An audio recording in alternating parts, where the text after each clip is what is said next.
সাফল্য কে না চায়? সবাই সাফল্যের পেছনে ছুটতে থাকে। প্রত্যেক ব্যক্তি সাফল্য পেলে উৎসব পালন করে, আনন্দ করে সে। কিন্তু যদি আমি কথা বলি অসফলতার, তখন সবাই দূরে পালায়। কেউ চায় না যে সে জীবনে অসফল হোক, কামনা করে যাতে জীবনে কখনো অসফলতার সম্মুখীন না হতে হয়। আর যখন অসফলতা আসে, লোকে নিরাশ হয়ে পড়ে, কেউ শোকে ডুবে যায়। কেন? তার কোনো প্রয়োজন নেই। আমি জানি আমি যা বলছি তা কঠিন, কিন্তু একটু ভাবুন, অসফলতা ছাড়া সাফল্যের আনন্দ উপভোগ করা যায় না।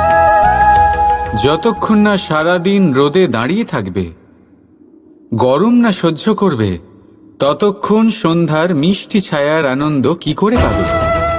তার গুরুত্ব কিভাবে বুঝবে? এটাই হয়ে থাকে সাফল্য আর অসফলতা। সাফল্য পাওয়ার জন্য অসফল হওয়াটাও অত্যন্ত গুরুত্বপূর্ণ। সমস্যা তখনই আরম্ভ হয় যখন আমরা শুধু সাফল্য আর আনন্দের জন্য তৈরি থাকি, কষ্টের জন্য নয়, অসফলতার জন্য নয়। অসফলতার সম্মুখীন হওয়ার জন্য নিজেকে প্রশিক্ষিত করতে পারি না।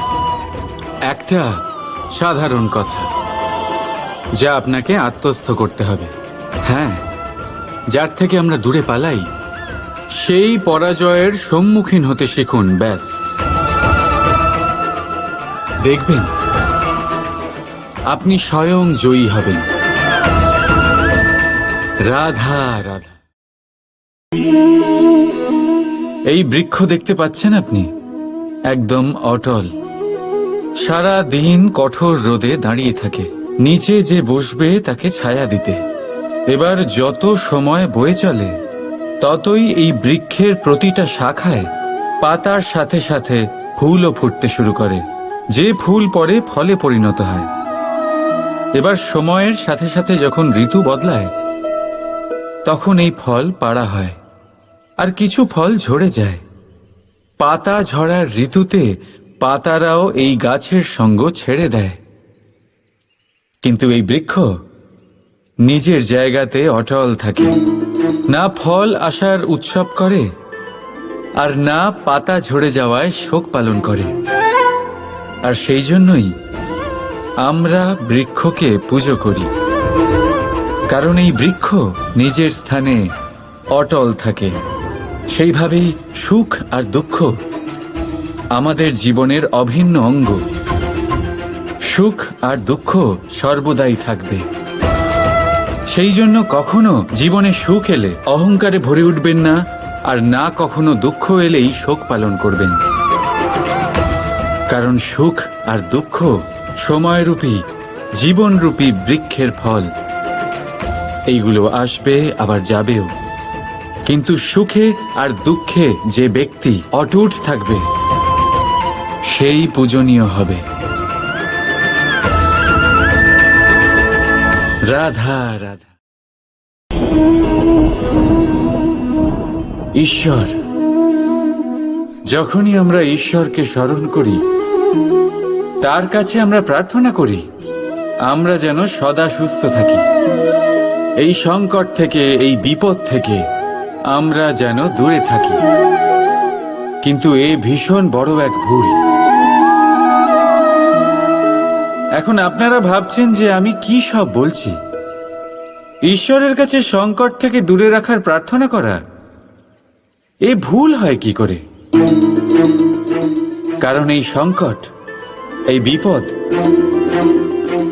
যার থেকে আমরা দূরে পালাই, যে সংকট কিছু মুহূর্তের জন্যই আসে আর তা চলে যাওয়ার পর আপনার আপনজন, আপনার শুভাকাঙ্ক্ষী, আপনার বন্ধুদের পরখ করতে শেখায়, আপনার ঘুমন্ত বোধগুলি জাগিয়ে তোলে, আপনাকে আরো শক্তিশালী করে তোলে। এই সংকট, যার থেকে আমরা সকলে দূরে পালাই, যদি আমরা এই সংকটের সম্মুখীন হতে শিখে যাই, সেই অভিজ্ঞতার থেকে শিখি, আত্মসাৎ করি, এই জীবন আরো বেশি আনন্দময় হয়ে উঠবে।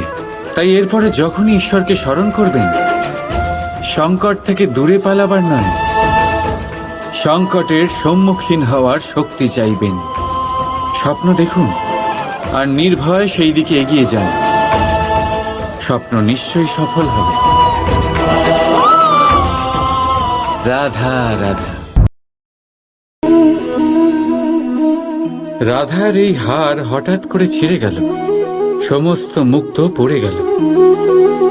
রাধা আমাকে বলল যে এই হার তার খুব প্রিয়, এই মুক্তো অমূল্য, তার জন্য বিশেষ। যখন রাধার জন্য বিশেষ, তখন আমি শুরু করে দিলাম এই হার ঠিক করতে। প্রথমে অনেক সময় লাগলো এই মুক্তো খুঁজতে গিয়ে, আর তারপর আরো সময় লেগে যাচ্ছে এই হারে এই মুক্তো পড়াতে গিয়ে। ঠিক আছে, এবারে আপনারা নিশ্চয়ই ভাবছেন এর জায়গায় আমি নতুন কোনো হার কেন নিয়ে এলাম না।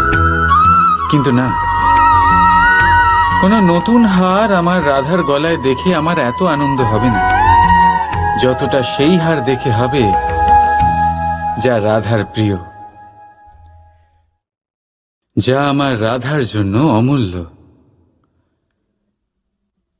এই রকমই হয় আমাদের বন্ধু, আমাদের অমূল্য বন্ধু।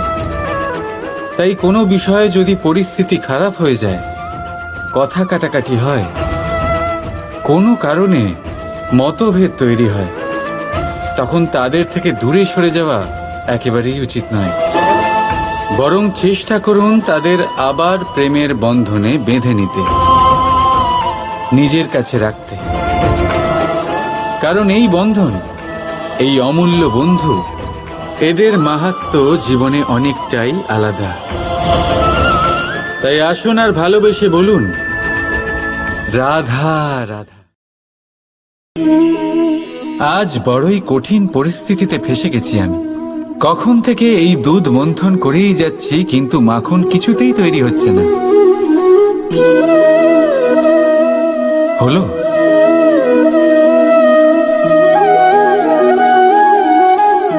এই দুধ তো কেটে গেছে, এবার কি হবে?